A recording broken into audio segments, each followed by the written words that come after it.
नवम अधिकार आलोचना। आलोचना अर्थात लोचन शब्द का अर्थ होता है देखना या आंखें। तो आ मतलब आंग्य, चारों ओर से या सब ओर से अच्छी तरह देखना, अच्छी तरह जानना समझना, इसका नाम है आलोचना। इस अधिकार में 32 श्लोक हैं। यहाँ जिनेंद्र देव के गुणों का कीर्तन करते हुए यह बतलाया है कि मन वचन और काय तथा कृत कारित्व व अनुमोदना, इनको परस्पर गुणित करने पर जो 9 स्थान बने, मन कृत, मन कारित और मन अनुमोदित। ऐसे ही वचन कृत, वचन कारित, वचनानुमोदित, फिर काय कृत, काय कारित, कायानुमोदित। कृत मतलब करना, कारित मतलब कराना और अनुमोदनित मतलब अनुमोदना करना। मन से करना, मन से कराना, मन से अनुमोदना करना। वचन से करना, वचन से कराना, वचन से अनुमोदना करना। काय से करना, काय से कराना, काय से अनुमोदना करना। इसको कहते हैं 9 कोटि, 9 स्थान प्राप्त होते हैं। उनके द्वारा प्राणी के पाप उत्पन्न होता है। उसे दूर करने के लिए जिनेंद्र भगवान के आगे आत्मनिंदा करते हुए यह मेरा पाप मिथ्या हो तस्मिच्छामि दुक्कड़म, ये से विचार करना चाहिए। अनेक अज्ञानता या प्रमाद के वशीभूत होकर जो पाप उत्पन्न हुआ है वह निष्कपट भाव से जिनेंद्र व गुरु के समक्ष प्रकट करना, इसका नाम आलोचना है। यद्यपि जिनेंद्र भगवान सर्वज्ञ होने से उस सब पाप को स्वयं जानते हैं, फिर भी आत्मशुद्धि के लिए दोषों की आलोचना करना आवश्यक है।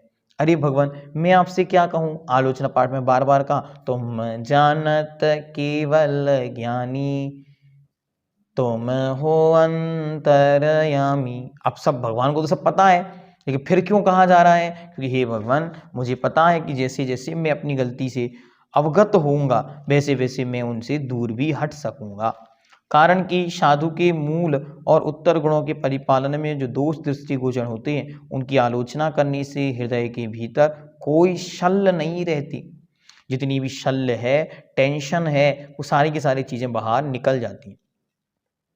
आगे यह भी कहा गया है कि प्राणी के असंख्यात संकल्प विकल्प और तदनुसार उसके असंख्यात पाप भी होते हैं। कितने असंख्यात तो संकल्प विकल्प होते हैं और तदनुसार उनके पाप भी होते हैं। ऐसी अवस्था में आगमोक्त विधि से उन सब पापों का प्रायश्चित करना संभव नहीं है। एक एक पाप किसको गिनाओगे? तो इसलिए उसका प्रायश्चित करना संभव नहीं है। अतएव उन सबके शोधन का एक प्रमुख उपाय है अपने मन और इंद्रियों को बाह्य पदार्थों की ओर से हटाकर उनका परमात्म स्वरूप के साथ एकीकरण करना। यह सबसे अच्छा उपाय है कि उन सारे पापों से दूर हटकर आत्मा के निकट आकर परमात्मा के साथ साक्षात्कार करना। इसके लिए मन के ऊपर विजय प्राप्त करना आवश्यक है। सबसे पहले अपने मन को कंट्रोल में करना। कारण कि उस मन की अवस्था ऐसी है कि समस्त परिग्रह को छोड़कर मन का आश्रय ले लेने पर भी वह मन बाह्य पदार्थ की ओर दौड़ता है। मन की दशा ऐसी है कि कोई मुनि महाराज बन गए, सब कुछ संसार घर परिवार छोड़कर जंगल में चले गए, फिर भी उस जंगल में वह मन भटकता रहता है। अतएव उसके ऊपर विजय प्राप्त करने के लिए उसे परमात्मा स्वरूप का चिंतन में लगाना श्रेयस्कर है। इसलिए उसे भगवान के चिंतन में लगाना चाहिए। इस प्रकार विवेचन करते हुए अंत में निर्दिष्ट किया गया है कि सर्वज्ञ प्रभु ने जिस चारित्र का उपदेश दिया है उसका परिपालन इस कलिकाल में दुष्कर है। भगवान ने जिस पवित्र चरित्र का उपदेश दिया वो बहुत कठिन है पालन करना। अतएव जो भव्य जीव इस समय तन्मय होकर उस सर्वज्ञ वीतराग प्रभु की केवल भक्ति ही करता है, वह उस दृढ़ भक्ति के प्रसाद से फलस्वरूप संसार समुद्र को पार हो जाता है। अरे ज़्यादा कुछ ना बने तो कोई बात नहीं, कम से कम जिनेंद्र भगवान की भक्ति निर्दोष रीति से प्रतिदिन अवश्य करनी चाहिए। ज़्यादा कुछ नहीं बनता तो कम से कम भगवान के उपदेश को ग्रहण करके जो भगवान ने कहा वह भक्ति, भगवान के गुणों का संकीर्तन गाना चाहिए। कैसी है भगवान की भक्ति? तो एकापि समर्थेयम, एकमात्र ही समर्थ है। किसमें समर्थ है? तो कहते हैं पुण्यानि च पूरितुम, पुण्य को पूरित करने के लिए, और पाप या दुरित विनाशितुम, और पापों के नाश के लिए, और अंत में कहते हैं मुक्तिम दातु कृतिनः, और वह मुक्ति देने में समर्थ है। किसको? जो कृतिनः, करने वाले को।